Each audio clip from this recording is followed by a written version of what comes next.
Boko de nyame adom yaba yaba so de yaba anopen so ho ayefe pa microphone we say me adjust bibia yo ki meto nka correct bibia fine bibia adam amma kai kurasi DJ we say test mic 1 2 ti aba kama Tata na so aba oh yes enwe kwodi sallah nso ya kwodi sallah ba ko ye ma wa o no me nya na ntwinam wana de breo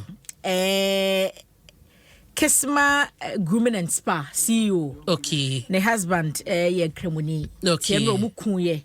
Na Westlands. Okay. Na microphone bia mama hu se sa do ye no mo ye ne kama. Ebi ye pa. O pake ka na atam na de abeto ka mama. Oh wow. Wow. Eni o ma ya de. Nyame esra microphone. Nti bebre na so na yadoye. Adoye ne Mia me agia Fauzia Karim. Na so me no onche salad. Onche. So salad na dru nko ade agia nyame wo hira wo ni sali ne Adam sabusuafo ni nyina ene Alaji Karim nyame Allah enyamo kese pa. Wate yedomuti adwoa yenko democrat ni mo e. Kwa don kremuni aware. Asemba enya botre because I said omo ya doye no o omo de o ma doye de o se o ya doye no na oye obi o kra oni enso ne kakra wa no o de be ya doye o ye ma ne bro so o ye ma ne ye fe ye do mo se na ene nkrata dodo no wa gire nua no muslimifo wo mo da kronkro mu di ni nra Aisha kro mu nko na nsu kakra kanti na ejura se cheduma se sa Aisha ko kumawu bo do ankasa do free se cheduma se e ho so mantumi anyensu ha wo pa nti na ye hwe so mbetumi ye frɛ Abdurrauf ono so ni area ho no so no ensuo nti omantumi amompa ye kase no enso ne ombeye amana hyem na ye fefefe na Daily Graphic ani magana mampanyi is excellency na nadoda nkwa akufo mfimfin na ni bonkum so sɛ de wote no meme de nifa so ba sɛ de wote ni bonkum so ye mampanyi abedi achi Dr. Alhaji Mahmoud Baumia na ni nifa so mampanyi nifa so nso no National Chief Imam ono so nimfonyi eda Sheikh Nuhu Sharebutu ono so ha na mampanyine kasa no wacha say things getting better, economy grows 4.2% first quarter na se na do no wase ne ama omudi agu akwa mama se Ghana economy no first quarter na se boso miense edi nkai no eniema ekwa na ekwa nanim niema ekwa nanim pa enti emunsem wode nsem tudwabra na yenua no muslimifo wo mo esom sonko eno adabra na wonum edi wo mo edel adano na youth employment for so why wo mo say 84,000 youth ena watumi secure adwuma ama wo within 6 months na se busumi nsiam wo no emaburu empem aduo watwe 84,000 ena nam youth employment no so enya adwuma enti kwata fe to so du nsia no wuramu a emu nhwemu wo ho and every ekwasiada na ibara nim sa abna election headquarters de ne ha yes enti yakobo ya sesen wa sen off enti free kwasiada de agina mu back to back chese emse no akora na se ebi bedru ye na ni nyina efa se north akonwa James Jachi question ye kwagina nipa mienu ntemu wi ase na opanyina na adwane ye ne dia Supreme Court kire se ebra na wo kwa kwapere adwano na niema bi ntuto yie nti na emma no ho kwa so kwapere se adwano panyini wa mana mu na bemwosa akoginai se ono no ye member of parliament elect for Asen North wo kire mu se democracy kabima min kambi no efa mpuntu ho efa mpeja ho se do manfo fi se wo mu se omo twe na bo so de ne nso si agitu mu kra sa by election mo manfo ka se ono ano mo sa pe no e che se Ghana kabima min kabi no ye adwuma papa na president so Ghana mampanyi o se president Lord's peaceful poll at Asen North eni oboba abaso wabo MPP fo abaso abo NDC fo abaso abo yi aposi fo yensen trofo kra no media yes obo ye nyina abaso na no se kodey fo so report abaso ye feature CJ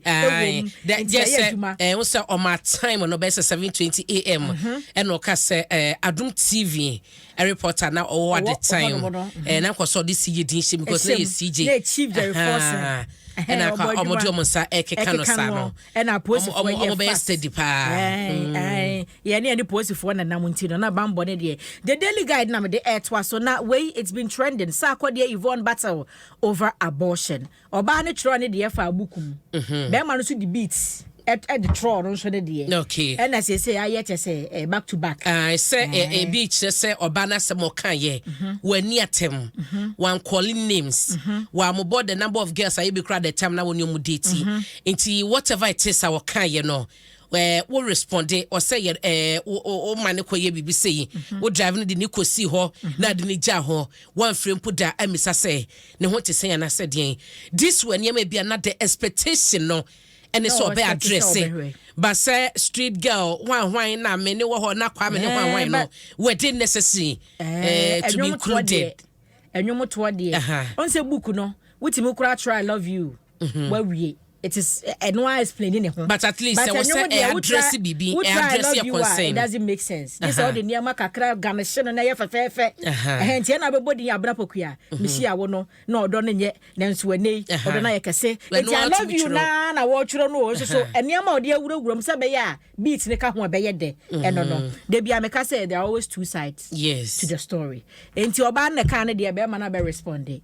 Enyom na trend enkrofo obo so obi apet trend enti enyina ye boa ma na trend enti mu nsem e wo ho se oba ne sa ebe kasa se hwimbu eno de wo se ono hunu se to ono se me read de watchro na ohunu se be ma no edi ntro e wo fa bi okay enti na so pese on clarify but ade ba ko I think say I went to her page o post sa ne ma no and I wrote to say and Sasa or responded to the content of a no.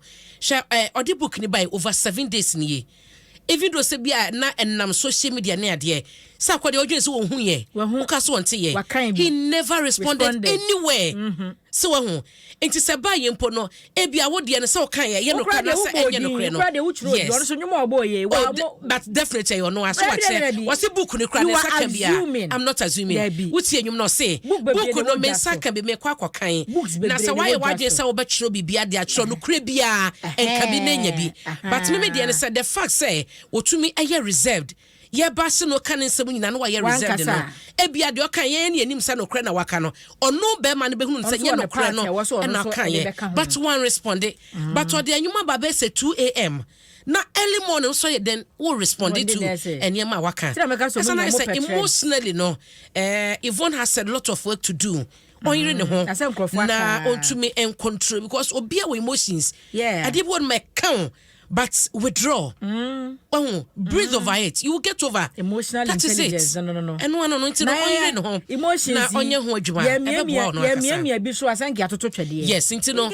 Yvonne me hu no say e bia ye ne weakness me na me de ma adwen bu. But onye ne ho na on said the so. Man kasa nyama gets to us. But still because when on say to the bina say obi ka sembie bia do be ko bad light mu na say indirectly do betie nwum no bia feel say sabi sa abre ni mpo wona woda ya nya wo ono kwa na ne woda sa no ono be ma no airport tree street girl no be you should be and such things Charlie say kwa na me asoba me kan ye no me ya but at the end of the day no wona wodi we ka say concern si ho and na obebua so exactly until no just lay back bojenim Ghana has some waka na watwe ntwam and e kra and trendy papa bia biem and no no until no Yvonne you are doing so well me dear me do pa but emotionally no my dear you're strong because babia wonnam wadwuma mu abedru no niam bi say no what twam wo hu na twam what you say it's no onto the bo sa kwade so to da bia onya abotere on do your rapper we your rapper anya bibia na they pour their hearts we your rapper anya bibia na ona say na mecha say na meka bi kire no no ono say no me say issue ni ba ye kofini ye ba ha we didn't even mention sa kwade bit because it's necessary near pebe fufuro but on say be ka say ni gina so ka ho bi say bi mpo ochro ye mpo na wa mo nipa kuro din because on say na meka say sa kwade too has built a brand. He is married. Ono so ma. Etu try na one modi mpo dia yenim so okay we are guessing. But what si ubo no aboni pani din se nipa so me say ya. Me fa wo kwachi e ba ye asa kwade ka kwa me bi wo mu yi. Obi etumi anya kukudura kwachire se kwa me ne krompo de o se John kwa me dumelu. Can you imagine? By force, so the Kwame no question Meloko. Can you imagine? Kwame for doso. Enti Kwame for also ya Kwame. We Kofi Asan. We Kofi Shadi. Kofi Shadi baby. It's also a DJ Shadi. Ajo ato asoma me a. Enti Adom Nsem eno na we so the big one our daily guide and was we live to fight again. Ghana man panyi eno no what say yeah but one dey besa akobie mu nti no enkwan ho no ene hia na hwe anim ha say ya. Former president, yes, I say, were flag bearer, Emma Akatamanso Amonyoku no, Nimfonyi Edaha, John Dramani Mahama, and a James Jachi question and Sumfonyi Dahan, opening was so James in San Juan Masro. As a victory, and the rest of the million will be aging Kikinua, not just a F pa. Nana Kufuado, the hour, ne chief imam, name and penina bedia chinso, my boss will ever honor one, mentioned that in Remu sa. Na the overseer to force and led minority defeat profligate NPP in a send-off. And a send-off as a man working any bro for hey boy. It's nice was say to force so they say Adom Kumano a ban de one Basilican. And to a did dom when him I may say one more of Kumana or Modiano Abba Becca home. Don't one NDC finally drops Makola calculator. Okay, na say we about one on say for nyi bi da ha. Ebra na about one ekoso no one e collection center no edi. Say da no mu kuta calculator no mu miamia so ka bombo no. Say eno na me bisa general no because the swiftness as some results no started pouring in they knew say they had taken the lead, you know. Because time Asami Janvibe post here. Yes. Say Omaka is 72 polling stations. Yes. Now Omu lead by this number. After within 10 minutes. No, yes. But Omaka 80 something. Yes. Now I'm say wow. And now say I was me social media and even on your platform social kakra na woni na me ade. I say now they did well. Yes. About say the swiftness no intensity. And na general kaso ba ye no wa make changes edin bia ne audio no leak ye ti wom no so won ka that team ne hu biom as o ma reassign no e wo ba bi foforo enti ni nyina ye because at the time na Yera Collins amankwa ene ye papa transport minister of Kwakwasiama ye early days yet ni nyina no na the news say adenate afaso me wa na bi mo so ahunu ba bi o mu gender da jubilate and said ye peaceful no we are hoping say your subsequent elections ye be ko bia no whether by bi be wo ye nim before 2024 and as the main election no and your man koso sama ye yes sa na nya a sin of the muye encrophobia ba akokọ share military for afade ba akoso for police for afade brother omu ni se adwumani mu I wonder where they had their guts from but anyway mpanimfo to omo hu say omu ni adwumani mu so omo hyemu ntade wo so won pa no so far it was peaceful media for so yaboma ba so especially the election headquarters in fact Samu fidie nyina omo yate enti from Nasai Ampofoje Adom political desk ono na oye chairman yes Nasai wabadwuma the team Dominic Omahene Kwabena Sante CJ Kwasinsia ka ho akwasinsia o de ye nika da bi ye nika mo ground so no well be kampadu akua boachi wa yi Adom akowua dache din dia e be betia faso the camera crew we call ye sound light set designers just say crew we call ye nyina mo bodwuma wo ba in studio so na afia mankwa ne ye kwasinsia na omo TV na me aso me ne asempa na ye wo ha enti kofia san na say obri na senso na obi wa na waba asempa in fact